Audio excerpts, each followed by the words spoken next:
Hey, what's up everybody? You have Tasha Miller here, and today we're going to do a new first for me. We're going to do a book tag.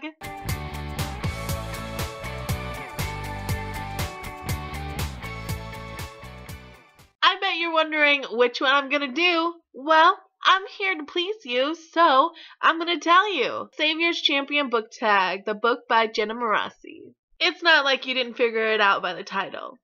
And unfortunately, I did not read it yet because it's not out, but it is going to be a great book. I know it. Anywho, this book tag might be a little different. Now, I know these are going to be strictly all books, but I might break the rules because I like breaking things sometimes, and I might do a movie in there because movies can be awesome too. Number 1. ESPY Love. Show some love for a self-published author. I'm going to pick the two lovely women that have helped me out so much, and that's, of course, Jenna Morassi and Vivian Rines. I've watched every single one of their videos, and they have helped me so much. And thankfully, they were there, and I was able to learn from their mistakes, and they actually made me want to start doing a YouTube channel to help other people. Because without them, I really wouldn't have written my book. Number 2, Fantasy Love. Show some love for a fantasy novel that influenced you. So if you follow me at all, I've mentioned this author several times, but I can't just not say her name. Janine Frost, the Night Huntress series. She is the reason why I started reading. Therefore, she is the reason why I started writing, because she helped me fall in love with books. I have some learning disabilities, so reading comprehension is very difficult for me. If I am not interested in what I'm reading, it just flies right over my head and goes through me like a ghost. I cannot absorb it. I do not understand it. I have to read things like 3 or 4 times to really grasp it. So when I started reading hers, and it just was phenomenal. I was reading and I was understanding it. I was holding it close to my face because I just wanted to devour it. I didn't leave my room for like 5 days. At the time I was living with my aunt, and she had to come into the room and say, get out, go eat some dinner, take a break. Because I read her whole series. Well, at the time, I think she only had 4 or 5 books out. I read it all within a week. Also, I have to name one more. I haven't mentioned her before, but she was just right after Janine Frost, and it's Carolyn Sparks, her Love and Stake series. It is a great series. I love the world that she created. There's tons of vampires, this amazing vampire community, and you have this head scientist that has synthetic blood, then you have shapeshifters, people that do magic. It's just a different twist on vampires, and I really loved she has her vampires die during the day so they can only be at night, and that's definitely some struggle when you're with a human or something, but I just love the story that she told and the world that she created. I read all of her books. There are tons of them, and they're just brain candy to my soul. Number 3, True Love, a book with healthy relationships. Now, I'm going to cheat a little bit because I'm going to use my own book, The Smokiest Grave. Now, if you guys read the book, you know that they are going to take a lot of time to get together, but I love the relationship, how it builds, and what it's going to end up. Now, you guys don't know that part yet, but just the way that they interact with each other, the way that they need each other, and they try so hard not to be with each other because they think that it's horrible. They don't want to be bad for the other person, but they can't help but come together.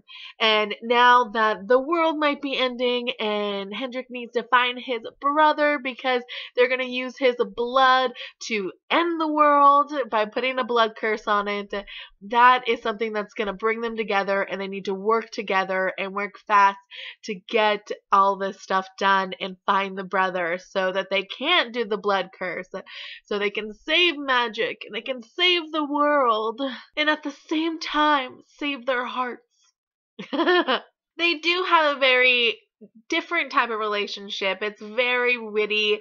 They're always trying to one up another, but it's not in a bad way. It's not like they're trying to literally be on top and be the ruler. They just are very witty, and they like poking at each other. And even Hendrik, he calls her Kitty because he thinks that she looks like a little kitty instead of a cat, because her name's Cat, and she doesn't like it, and then she ends up really liking it because he's the only one that can call her that.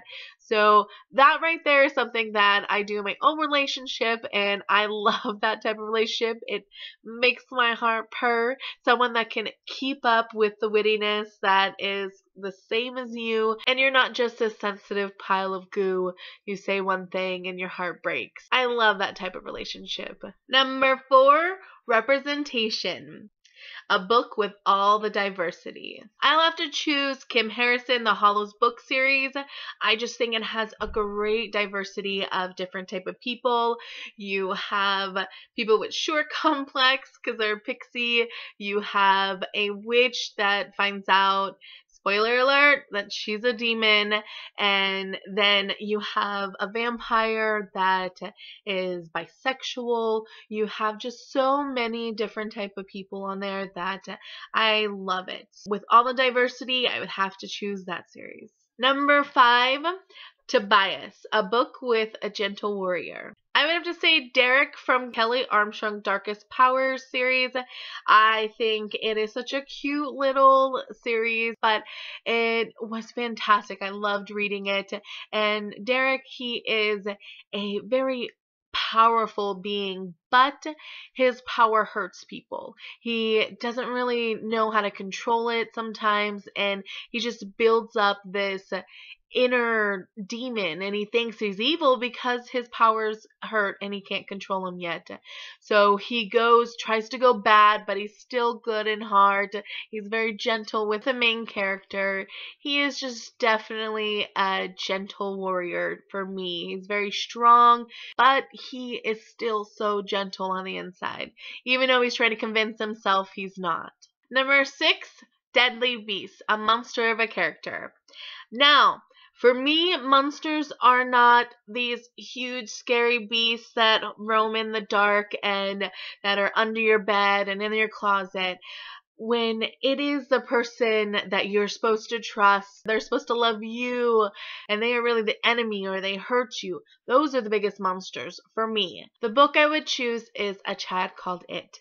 Now, this little boy, he has a mother that just takes discipline to a whole nother level. It is abuse. It is not discipline. He can do anything, drop something on the floor, a piece of paper, and she will discipline him to an extreme. I read all of the books except for the one where he's an adult. But that right there is one of the biggest monsters for me. You can take any kind of demon, grizzly, blah, and put that woman right next to him. I would still choose her. Number 7, Peaches, a book with hella symbology. One of the most symbolic type of books is the Scarlet Letter. If you've ever read it, you know exactly what I'm talking about. It's a book about an adulteress, Hestress Prynne, something like that. I haven't read it in a really long time, excuse me.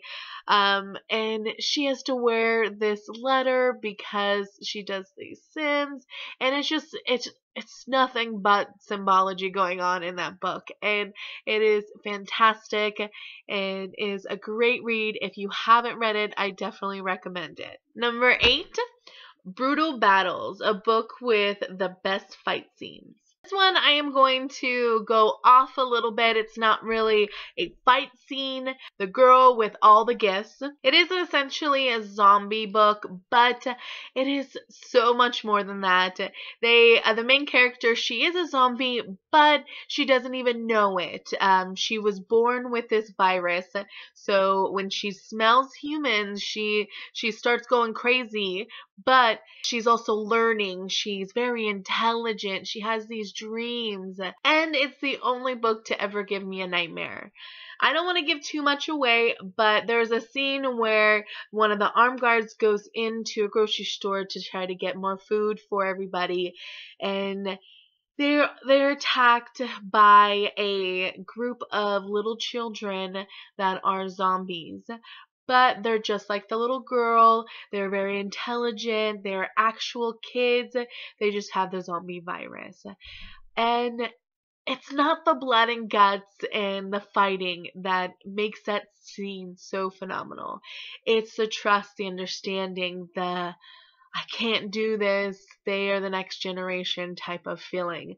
So I really, really loved that book. If you haven't read it, definitely check it out. Number 9, Not What It Seems. Crazy plot twist. So one thing comes to mind. Now this isn't a book, this is when I'm going to break the rules. It's actually a movie, Arrival. So this one was just phenomenal. I did not see this plot twist coming.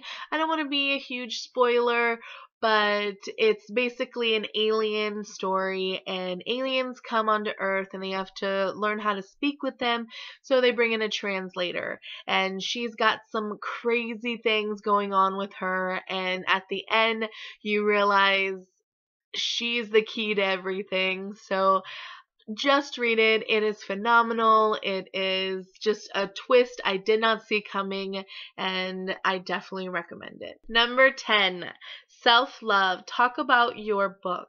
Alrighty, so what I'm working on right now is the second book in the series. I haven't quite figured out what the title is, so I can't reveal that yet. But I am working hard on it, and I'm about 20,000 words in. I know that's not a ton, but I think that it's going well, and I'm super excited to show you more of Kat and Hendrik's world and what's going to happen. Is this blood curse going to happen? Are they ever going to find his brother, Chris? So I know my first book, I kind of left you in a cliffhanger, and some people were very angry with me. Please forgive me, please. But I will definitely answer the questions, and there are probably going to be more in the series, but you will definitely love the second book. I'm in love with it so far, so hopefully everybody else will be. Alright everybody, that's all I have for you today. Hopefully this video was fun. It's my very first book tag and I loved it, so I might be doing more of these videos. Go ahead and give me a thumbs up, or if you want to talk or chat, go on my Twitter. It's at Tasha Y. Miller. You can go on my Tumblr, Tasha Y. Miller. You can go to my website, www.tashaymiller.com. That's all I have for you today. And don't forget, The Smokiest Grave is still available on Amazon. Go get a paperback or get a Kindle. Just remember to leave me a comment. Alright, bye.